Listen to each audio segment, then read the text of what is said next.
Epidemia e ciência política no Brasil. Esse é mais um vídeo de um projeto maior do Museu de Astronomia, chama-se Ciência e Cultura em Tempos de Pandemia. Meu nome é Luiz Ramiro, sou professor no Tecnólogo em Segurança Pública e Social da Federal Fluminense, em parceria com o CEDERJ, e também faço parte do Centro de Pesquisa e Editoração da Biblioteca Nacional. Especificamente, a gente vai falar aqui do caráter multidisciplinar, quando a gente pode analisar, esse fenômeno da epidemia. A gente percebe pelas opiniões que aparecem na mídia e tudo mais, como elas são variadas, porque o fenômeno ele é multidisciplinar e ele envolve uma série de observações. Então a gente vê da medicina, ciências humanas, epidemiologia, biologia, história, política, até mesmo teologia, de alguma maneira você pode enveredar. Então são vários ângulos para enxergar um problema. A gente pode pensar, por exemplo, da biologia, que analisa a relação entre o meio ambiente, a proliferação da doença, a biomedicina, que é algo um pouco mais específico, que vai analisar, que vai incrementar essa visão da biologia com análises laboratoriais e uma sorte de conhecimentos provenientes da medicina.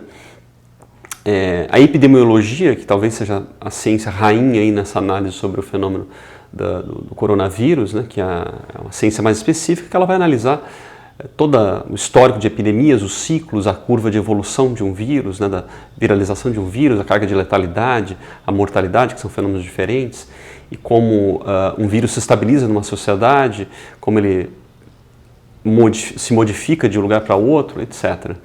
E a própria medicina, obviamente, é muito central nessas análises, que vai ser na verdade não é uma ciência em si, é um complexo de ciências, e ela demanda uma visão geral sobre quais atitudes devem ser tomadas, tanto no que diz respeito ao cuidado com o paciente em si, quanto até mesmo a políticas públicas, a responsabilidade sobre o conjunto de uma sociedade.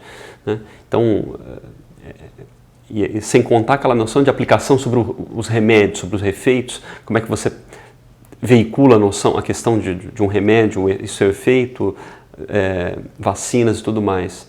E como estamos falando de uma epidemia que gera efeitos colaterais, não é apenas algo envolvendo a medicina, a biologia e tudo mais, para cada indivíduo há um efeito. E para cada sociedade há um efeito que pode se diferenciar e várias áreas do conhecimento são provocados. Também poderia chamar a atenção da psicologia. A gente vai se deparar, nós já estamos nos deparando com uma série de traumas e distúrbios provocados já por essa paralisação, provocados pelo medo da doença, as relações sociais vão mudar, a questão do uso da máscara, isso tudo vai ter uma repercussão muito grande. Bom, sem contar os casos envolvendo fenômenos econômicos sociais. Então, pela economia a gente pode observar como houve uma interrupção da cadeia produtiva, uma sorte de desemprego, recessão, falência, crises e tudo mais. A questão da sociologia, o olhar da sociologia pode observar, compreender como cada agente e instituição respondeu ao vírus. A gente pode fazer várias análises a esse respeito. Mas eu queria chamar mais atenção aqui sobre a questão política, que há uma dimensão do analista político e do tomador de decisão.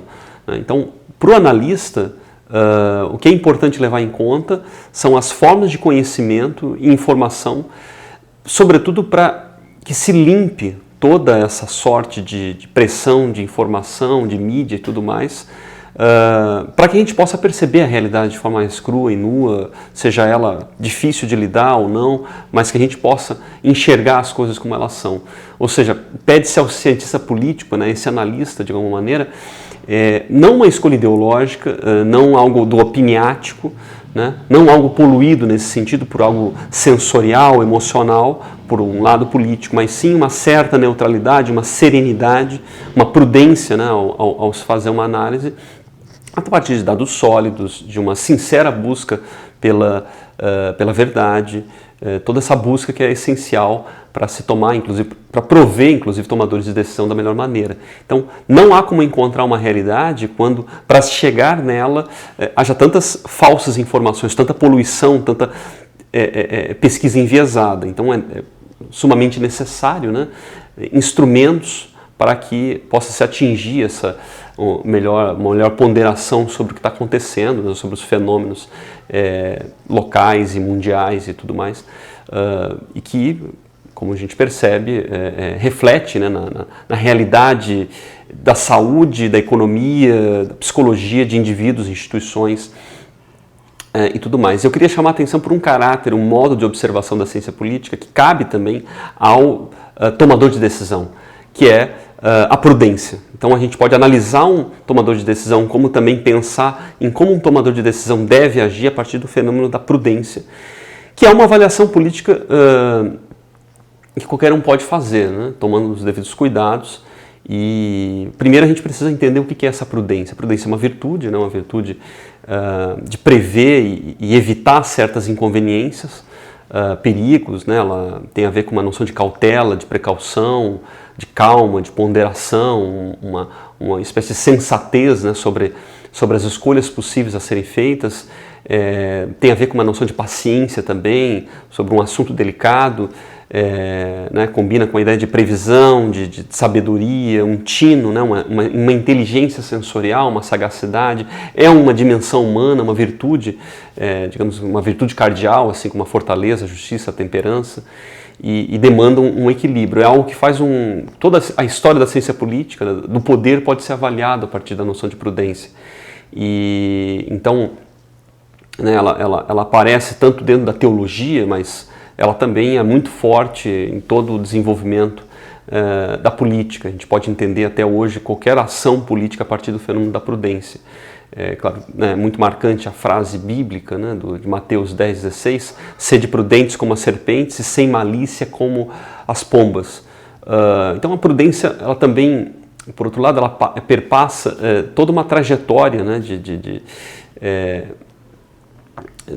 da história da ciência política, e ela não está circunscrita ao fenômeno religioso de forma alguma. Até mesmo se a gente for observar a obra marcante, né, que funda de alguma maneira a política moderna, de Maquiavel, ali há um ensinamento de prudência, pode ter os seus várias polêmicas ali morais, mas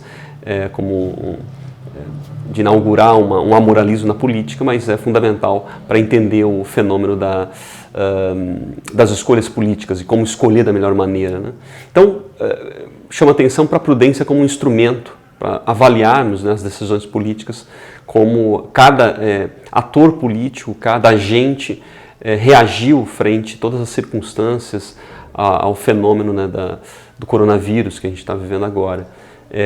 Ou seja, se alguma autoridade exagerou ou não a respeito da quarentena, se errou a mão, se foi prudente, se tentou ser muito precavido, né? Qual a medição em relação a responder ao fenômeno de uma doença e ao mesmo tempo ter uma preocupação econômica, como é que cada um agiu, né, em relação ao bom senso, a série de conhecimentos que uma autoridade precisa obter para tomar uma decisão, né? De que maneira isso pode ser levado em conta diante disso tudo que a gente está vendo. E assim como também a prudência ajuda a ponderar, né, a analisar o risco político de determinadas apostas, né? Se uma aposta política foi prudente ou não, se alguém menosprezou, né, a doença e acabou caindo do cavalo, enfim, o que me chama atenção para finalizar, como a prudência é um fenômeno essencial, que a gente pode utilizá-la, né, manuseá-la para observar os agentes, e ao mesmo tempo ela serve também como um grande elemento para os próprios agentes políticos, atores políticos, tomarem as suas decisões, né? Uma boa decisão política, uma decisão prudente, última palavra. É isso.